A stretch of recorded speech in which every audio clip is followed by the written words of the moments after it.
Friends, India में NSC and BSc दोनों stock exchanges पे मोर देन 8,000 से भी ज्यादा कंपनियां आज की डेट में लिस्टेड है। एज ए इन्वेस्टर आप सभी कंपनीज को तो सर्च कर नहीं सकते, उसके लिए आपको एक स्क्रीनर की जरूरत पड़ती है, जो कि बहुत बड़े बड़े जो इन्वेस्टर होते हैं या जो mutual fund houses, FII, DII, ये सब लोग भी एक स्क्रीनर का यूज करते हैं।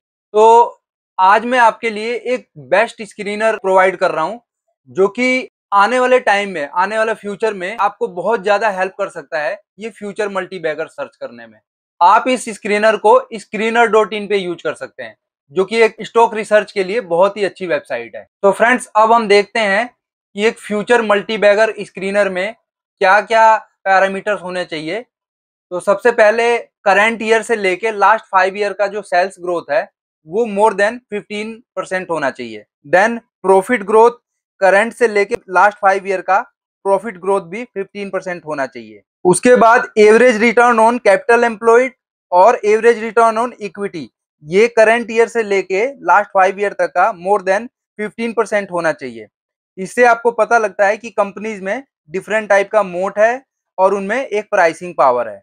Then market capitalisation more than 2000 crore होना चाहिए, क्योंकि बहुत छोटी कंपनियों में रिसेशन के टाइम में या इकोनॉमिक स्लो डाउन के टाइम में एक रिस्क रहता है उनके कोलैप्स होने का, या फिर उनको दूसरी कंपनीज ओवरटेक कर लेती हैं। तो बहुत छोटी कंपनियों में आपको इन्वेस्ट नहीं करना है। पेट्रोस्की स्कोर मोर देन 5 होना चाहिए, इससे ये पता लगता है कि कंपनी की फाइनेंशियल कंडीशन अच्छी है। EPS growth 3 year and 5 year का मोर देन 15% होना चाहिए, ताकि जो शेयर का प्राइस है वो इसके अकॉर्डिंग बढ़ता रहे और ये मल्टीबैगर साबित हो। उसके बाद पीजी रेशियो यानी price earning to growth ratio, ये 2 से लेस होना चाहिए, 2 से कम होना चाहिए।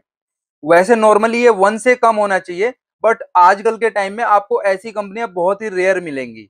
सो एक ऐसा क्राइटेरिया हमें रखना चाहिए कि कंपनीज में हम फाइंड आउट कर सकें स्क्रीनर में। तो ये आप 2 से कम देखिए, मतलब 2 से कम होना चाहिए। Then price to earning less than 50 होना चाहिए। दोस्तों 50 भी वैसे प्राइस टू अर्निंग ज्यादा है, बट बहुत अच्छी कंपनियां जो हैं वो आपको इससे कम में आज के डेट में मिलना बहुत मुश्किल है। सो अच्छी कंपनीज के लिए आपको एक प्रीमियम देना ही पड़ता है थोड़ा सा। डेट टू इक्विटी 0.5% से कम होना चाहिए, क्योंकि ज्यादा डेट किसी कंपनी के ग्रोथ में सबसे बड़ी रुकावट है और उस कंपनी के कोलैप्स होने का सबसे बड़ा रीजन हो सकता है। प्लेज परसेंटेज 10 से कम होना चाहिए, क्योंकि अगर किसी कंपनी ने ज्यादा प्लेजिंग कर रखी है, उसके प्रोमोटर्स ने प्लेजिंग बहुत ज्यादा कर रखी है, तो वो आने वाले टाइम में उस कंपनी को इंसॉल्वेंसी की तरफ ले जा सकता है। देन इंटरेस्ट कवरेज रेशियो 2 से ज्यादा होना चाहिए।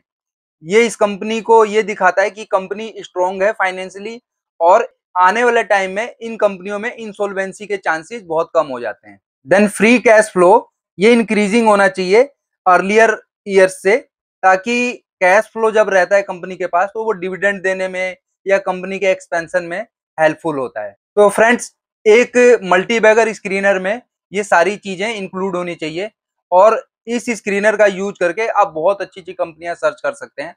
और इसमें आप क्या है, थोड़ा बहुत अपने हिसाब से कुछ चेंजेस करके आप कंपनीज की लिस्ट को बढ़ा सकते हैं या कम कर सकते हैं। तो फ्रेंड, आपको ये स्क्रीनर बहुत हेल्प कर सकता है एक फ्यूचर मल्टीबैगर को सर्च करने में।